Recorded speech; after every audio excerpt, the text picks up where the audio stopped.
Baik, di sini saya akan jelaskan hal-hal apa saja yang sekolah perlu persiapkan untuk memasuki tatap muka nantinya. Tentu sekolah sudah mempersiapkan dari sarana prasarana yang mendukung protokol kesehatan.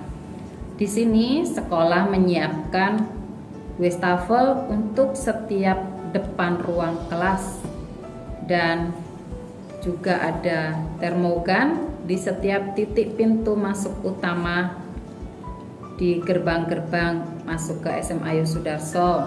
Lalu tidak perlu khawatir mengenai kontak fisik. Kenapa? Karena kami juga menyiapkan denah jalur, di mana pertemuan antara dua siswa yang berbeda arah itu tidak akan saling bersenggolan karena mereka harus berada di jalur yang sudah disiapkan dan tidak terjadi pertemuan fisik. Dan ketika berada di dalam kelas itu sudah kami setting sesuai dengan arahan petunjuk dari Surat Edaran Dinas Provinsi dan hasil SKB 4 Menteri, di mana kami harus memberikan jarak 1,5 meter antar siswa satu dengan siswa yang lain. Serta jumlah yang boleh kami berikan kuota dalam satu kelas hanya untuk 18 siswa saja. Jadi separuh dari jumlah kapasitas siswa seharusnya. Itu berkaitan dengan sarana prasarana. Lalu berkaitan dengan sarana prasarana yang lain, yaitu layanan kesehatan.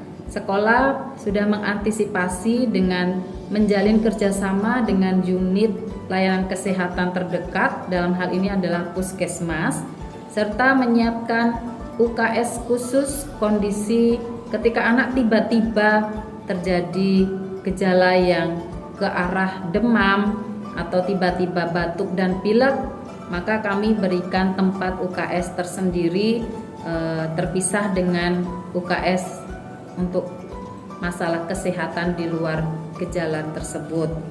Itu berkaitan dengan sarana prasarana. Ada lagi Bapak Ibu, tidak perlu khawatir. Sekolah juga memiliki pemetaan baik siswa maupun juga baik Bapak Ibu guru.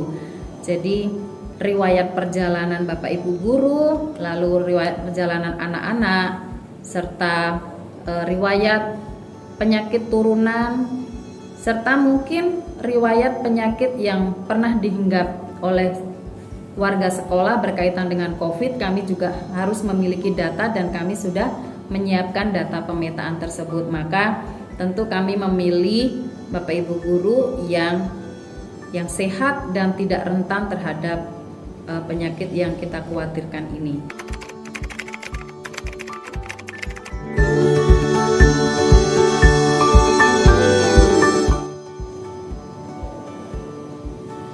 Ya, siapa saja yang boleh tatap muka? Nah, semua siswa berhak untuk mendapatkan pelayanan tatap muka. Tentu, yang pertama harus orang tua mengizinkan dengan surat pernyataan orang tua bahwasannya orang tua setuju anaknya mengikuti tatap muka di sekolah. Yang kedua, bahwa anak tersebut tidak ada riwayat penyakit COVID. Kalau seandainya terjadi riwayat pernah menghindap penyakit COVID, maka menunjukkan bukti bebas terhadap penyakit tersebut. Yang berikutnya, jika anak atau guru habis melakukan perjalanan dari luar kota, wajib memberikan atau menyerahkan hasil rapid antigen ke sekolah. Itu yang boleh mengikuti tatap muka.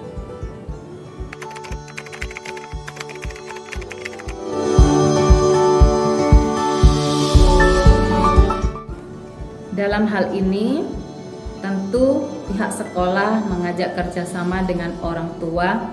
Ada hal-hal yang mohon bantuan orang tua. Yang pertama, selalu mengingatkan, kita kerjasama mengingatkan anak-anak untuk tertib melaksanakan mengikuti protokol kesehatan dimanapun anak-anak berada. Selagi anak-anak di sekolah, kami menjaga anak-anak, dan selagi itu di rumah Bapak Ibu selalu mengingatkan anak-anak kita. Lalu yang kedua, orang tua mohon sebelum anak ke sekolah memberikan makan atau sarapan dengan gizi yang cukup sehingga stamina selalu akan cukup dan kuat menghadapi situasi bertatap muka di sekolah. Dan juga mohon kepada orang tua agar memberikan layanan transportasi, dalam hal ini bisa transportasi pribadi atau bisa orang tua mengantar jemput. Jika orang tua memberikan layanan antar jemput terhadap anak, mohon untuk para orang tua menjemput anak-anak kita tepat waktu sesuai dengan jadwal yang sudah ditentukan. Kenapa? Karena kami Bapak Ibu guru juga menjaga anak Bapak Ibu sampai orang tua menjemput, sehingga tentu mohon anak-anak juga dibekali alat komunikasi sehingga tidak terjadi penumpukan di lobi. Anak-anak kami jaga di kelas dengan Bapak Ibu guru sampai orang tua dijemput. Ketika sudah ada telepon baru kami izinkan mereka untuk keluar dari ruang kelas.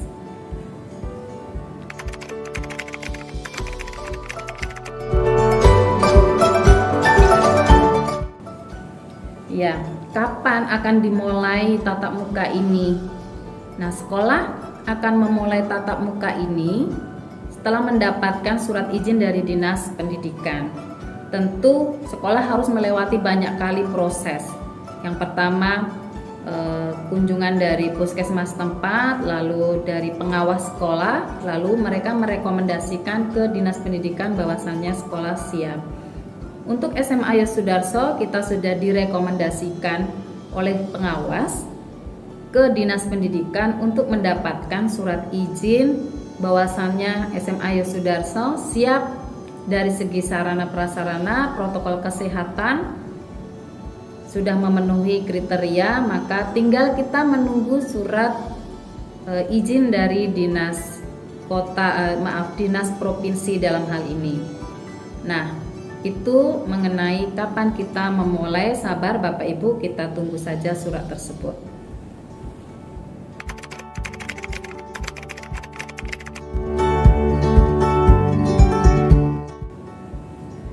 Ya, bagaimana sistem pembelajaran pada saat tatap muka nantinya? Bapak Ibu dan anak-anak sekalian, sampai saat ini orang tua yang mengizinkan anaknya untuk tatap muka ini tidak lebih dari 20%. Sangat sedikit, bahkan satu jenjang itu hanya ada 15 sampai 18 satu jenjang. Nah, tentu kami mengoptimalkan waktu anak datang ke sekolah untuk belajar sesuai dengan yang mereka butuhkan. Kami akan kelompokkan sesuai mata pelajarannya untuk mendapatkan pembelajaran sesuai kebutuhan si anak untuk mendapatkan pelajaran ekstra atau tambahan untuk memantapkan apa yang belum mereka dapatkan selama di online. Anak-anak tetap akan mendapatkan pembelajaran online bersama dengan teman yang lain. Setelah selesai mereka baru akan datang ke sekolah. Tentu waktu pembelajaran online akan kita majukan. Yang biasa kita mulai 7.45, nanti kita akan mulai pukul 7.15. Lalu jeda antar mata pelajaran yang biasanya diberikan istirahat 15 menit, nanti akan diberikan 10 menit jeda antar mata pelajarannya. Jadi kurang lebih akan selesai pada pukul 11.45, sehingga tatap muka untuk tahap transisi awal ini akan dimulai pada pukul 12.30. Dalam durasi kurang lebih 1 jam sampai 1,5 jam, nanti siswa akan mendapatkan pembelajaran tatap muka untuk memantapkan materi yang mereka butuhkan. Sedemikian rupa sehingga jika mereka sudah terpenuhi dan ada orang tua yang lain ingin memasukkan anaknya di program tatap muka, meskipun sebelumnya tidak setuju, boleh juga diubah melihat kondisi sudah memungkinkan. Silahkan mengubah surat pernyataan tersebut mengikuti tatap muka. Begitu juga sebaliknya, anak-anak mungkin sudah cukup mengikuti kegiatan online, tidak jadi offline, juga silahkan Melihat situasi nanti seperti apa, yang jelas buat surat pernyataan untuk mengikuti pembelajaran offline. Demikian mungkin info dari saya. Selanjutnya kita sambil menunggu surat dari Dinas Pendidikan, kita akan lanjutkan masa transisi ini sampai pada akhirnya kita bisa benar-benar masuk ke adaptasi baru. Itu dari saya, salam sehat selalu, Tuhan memberkati, amin.